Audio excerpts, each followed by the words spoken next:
Good morning everyone. स्वागत है आपका हमारे चैनल पे।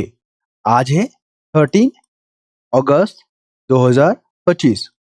यहाँ पर इम्पोर्टेंट टॉपिक को और इम्पोर्टेंट जो टॉपिक होते हैं ना, जो आपके एग्जाम में अभी आने की पूरी संभावना है, क्वेश्चन पूछे जा रहे हैं।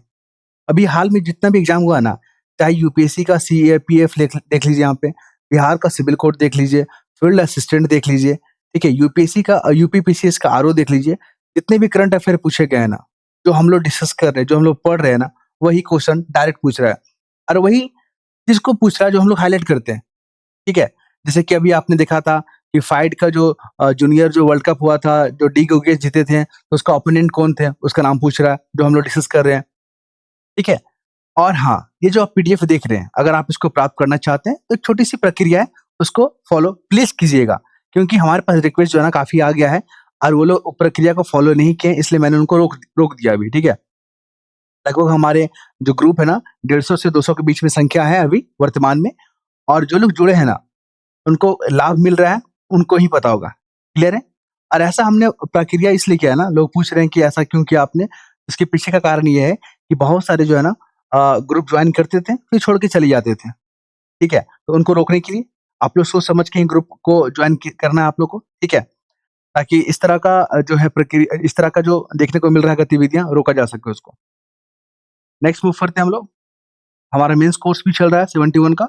जब तक प्रीलिम्स नहीं हो जाता, अभी उसके लिए थोड़ा थोड़ा इसको सस्पेंड कर दिया गया है, ठीक है। फिर इसको कंटिन्यू किया जाएगा। और ये रहा क्यूआर कोड, ठीक है। आपको इसमें 499 एक बार ही पे करना है, तो आपको ये पीडीएफ मिल जाएगा। चलिए इंपॉर्टेंट टॉपिक को आते हैं हम लोग लेकर।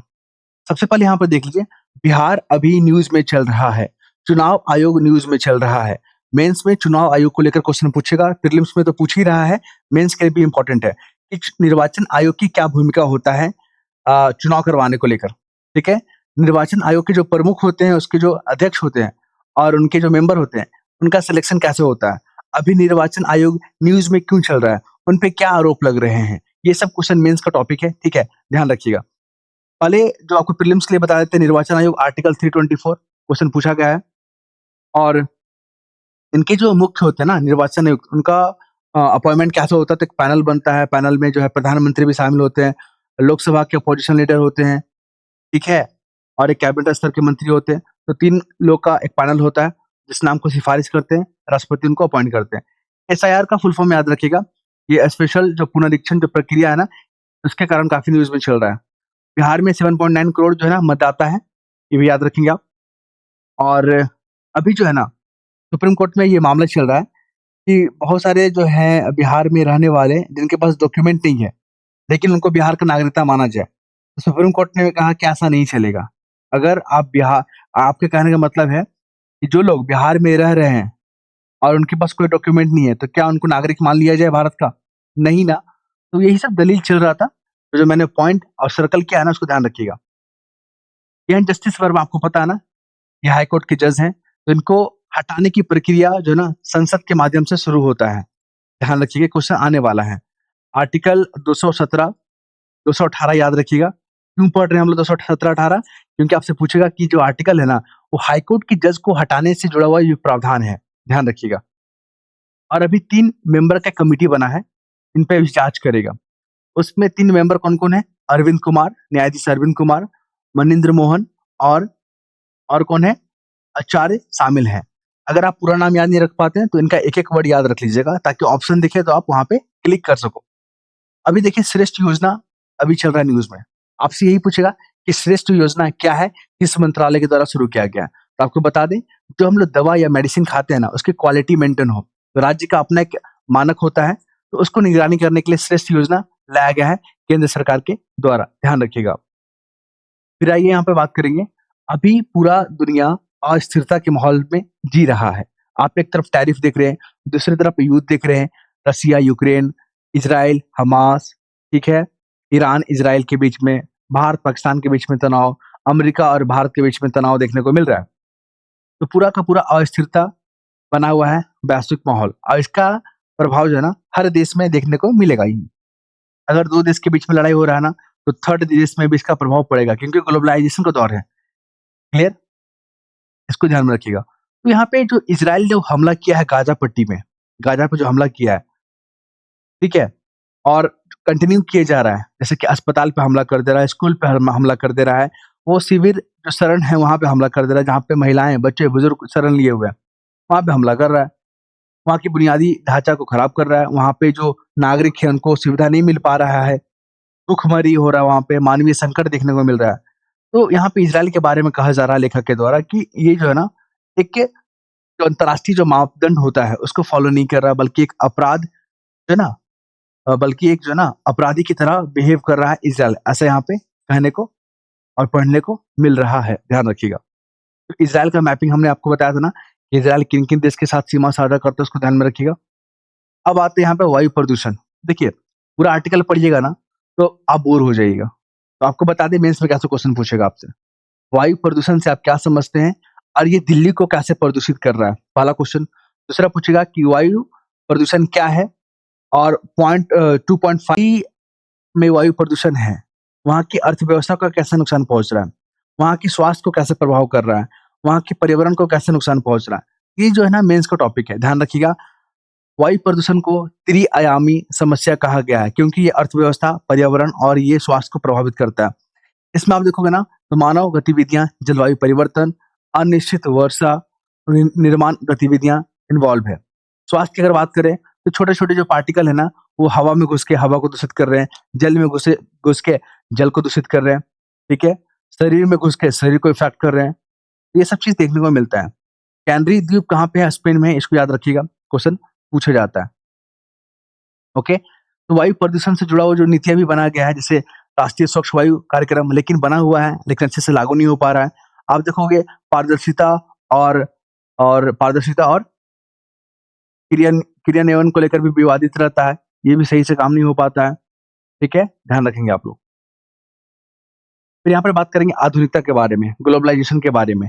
अभी जो वेस्टर्न का जो कल्चर है, जो अपना इंडियन कल्चर है, दोनों में काफ़ी फ़र्क है। वेस्टर्न कल्चर में जो फ्रीडम होता है, जो पर्सनल लिबर्टी होता है और इंडियन कल्चर में जो पर्सनल लिबर्टी होता है, दोनों में काफ़ी बहुत फ़र्क है। जैसे कि आप देखो वेस्टर्न कल्चर में, वहाँ पे व्यक्तिगत स्वतंत्रता का मतलब क्या होता है? आप समाज से दूर रहो, आप परिवार के बंधनों से दूर रहो, आप अपने कर्तव्य से दूर रहो, ठीक है? अपनी संस्कृति से दूर रहो, उसको ये लोग लिबर्टी मानता है वेस्टर्न कल्चर वाला। लेकिन भारत में अपना परिवार के साथ रहना है, संयुक्त परिवार की कॉन्सेप्ट है यहाँ पे, ठीक है? और यहाँ पे अपने कर्तव्य को निर्वहन करना है, ये सब फ्रीडम होता है, क्लियर है? ये हमारे जो वेस्टर्न कल्चर है ना, हमारी संस्कृति को नुकसान पहुँचा रहा है और इसमें ग्लोबलाइज़ेशन बहुत बड़ा रोल प्ले कर रहा है। हमारे यहाँ संयुक्त परिवार का ना जॉइंट फैमिली का कॉन्सेप्ट था, लेकिन अभी न्यूक्लियर फैमिली बनता जा रहा है, बस हम 2 और हमारे एक वाला कॉन्सेप्ट वाला यहाँ पे चल रहा है। तो यहाँ पे हमारे जो बड़े-बुजुर्ग जो कहा करते थे कि संयुक्त परिवार में अनेक समस्याएँ हैं, लेकिन समाधान भी अनेक है। लेकिन जो न्यूक्लियर फैमिली वाला जो कॉन्सेप्ट है ना, जिसको फ्लैट कल्चर बोलते हैं, वो बिल्कुल एक गमले की पौधा की तरह है। प्लांट तो है, लेकिन वो छाया नहीं देता है, ठीक है? वो सही से ऑक्सीजन नहीं दे पाता।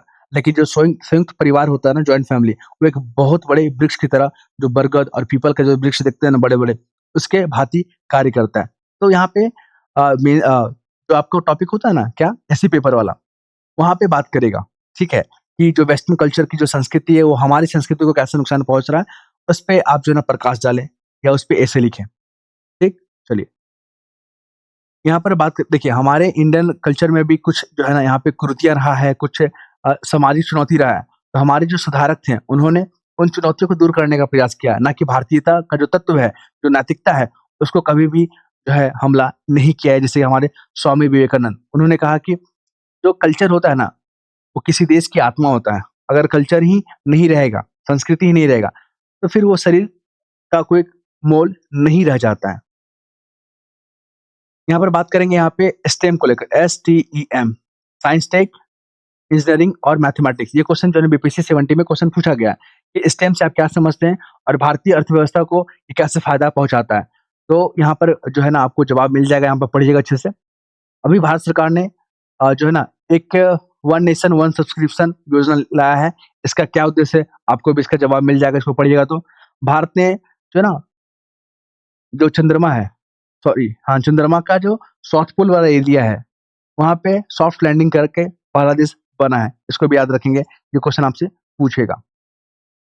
फिर बात करेंगे यहाँ पे अभी अमेरिका जो भारत पे 50% का जो टैरिफ लगाया है, उससे तो भारतीय अर्थव्यवस्था को नुकसान पहुँचेगा, अमेरिका को भी होगा। ये हम लोग देखेंगे बाद में।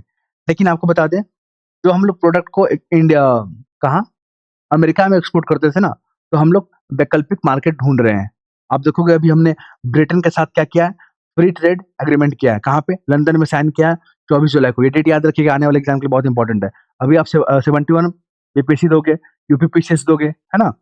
उत्तराखंड पीसीएस दोगे, एमपी पीसीएस दोगे, सबके लिए इंपॉर्टेंट टॉपिक है ये, याद रखिएगा। ये हैं भारतीय ओलंपिक का जो संघ है ना, उनके अध्यक्ष हैं पीटी उषा। ये एक खेल मंत्री हैं। इनका नाम क्या है? मनसुख मांडविया, नाम याद रखिएगा। आपको बता दें, भारत 2047 तक टॉप 5 में जगह बनाना चाहता है स्पोर्ट्स हब बनने के लिए। 2036 में भारत प्लानिंग कर रहा है कि हम ओलंपिक ऑर्गेनाइज़ करेंगे। तो इसके लिए भारत अपना नीतिगत सुधार कर रहा है। आप देखोगे राष्ट्रीय खेल बोर्ड का स्थापना किया जा रहा है। ये बोर्ड जो है ना, किसी भी संघ का मान्यता देने और उसको रद्द करने का इसका जो है ताकत देगा, शक्ति देगा, इसको ध्यान रखेंगे आप। मैपिंग में अगर हम लोग बात करें तो मेडिटेरियन सी इम्पोर्टेंट है, बार-बार क्वेश्चन पूछे जा रहे हैं। ब्राज़ील को लेकर किस देश के साथ सीमा साझा करता है? अब बांग्लादेश को, बर्मा को, थाईलैंड, कंबोडिया को ध्यान में रखिएगा, क्वेश्चन पूछ रहा है। भूटान, नेपाल तो पूछ ही रहा है। उसके बाद अब बिहार का एग्ज़ाम दे रहे हैं, तो आप यहाँ पे देखिएगा उत्तर प्रदेश से कौन-कौन सा जिला टच करता है, इस बार इम्पोर्टेंट है क्योंकि महाकुंभ हुआ है ना, और बिहार से भी लोग जाते हैं, पूरे भारत से लोग जाते हैं वहाँ पे, तो क्वेश्चन पूछेगा आपसे उत्तर उत्तर प्रदेश को लेकर। फिर आप देखोगे हॉर्न ऑफ अफ्रीका को लेकर क्वेश्चन पूछ रहा है, पूछा भी गया है। यूक्रेन जो है ना किन-किन देश के साथ सीमा साझा करता है, उसको ध्यान में रखिएगा। आप यहाँ पर देख लो, इज़राइल अभी हमला कर रहा है, और टू स्टेट सॉल्यूशन क्या है, उसके बारे में हम लोग कई बार डिस्कस कर चुके हैं। अभी कार्डमम हिल्स के बारे में क्वेश्चन पूछ रहा है। आप देखोगे अरावली रेंज के बारे में क्वेश्चन पूछ रहा है। ये तमाम फैक्ट हमने डिस्कस किया। अगर आप पीडीएफ चाहते हैं तो आपको वो प्रक्रिया से गुज़रना होगा, उसके बाद ही आप जो है ना लिंक को क्लिक करेंगे, ताकि हम आपको ग्रुप से जोड़ सकें। ठीक है? नेक्स्ट वीडियो में मिलते हैं हम लोग। धन्यवाद।